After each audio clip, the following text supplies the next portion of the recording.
Tonight's quick comment.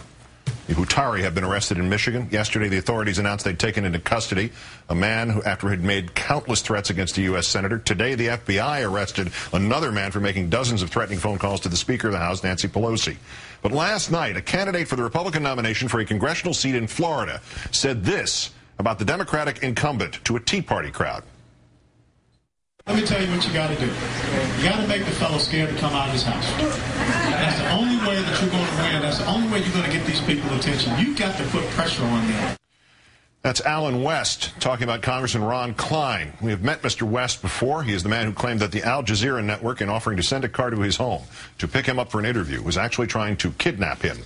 He is the man who left the U.S. military in shame after he supervised the torture of and fired a gun near the head of an Iraqi policeman in custody. Obviously, at any time, from any point of the political spectrum, West's incitement to violence is unacceptable, and he has just underscored why he and people who have endorsed him, like Sarah Palin, have forfeited their rights to serve in government for the simple reason that they are not dedicated to democracy. They are believers in mob rule.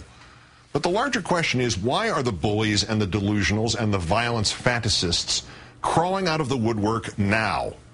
It is frequently posited that this is the residue of the first decade of this century, of the violence, of the paranoia, of the torture, of the phony threat and the phony war, of the simplistic mantra of you're either with us or you're against us. So in some respects, this plague has descended upon us because we as a nation took no steps to say the answer internationally or here at home cannot just be the fundaments of torture, violence, and fear of violence. We prosecuted no one in real authority. And so an Alan West was not held up as an example of all this country stands against when he threatened to kill a policeman in Iraq. Instead, he is somehow encouraged to run for office and to threaten a congressman in Florida.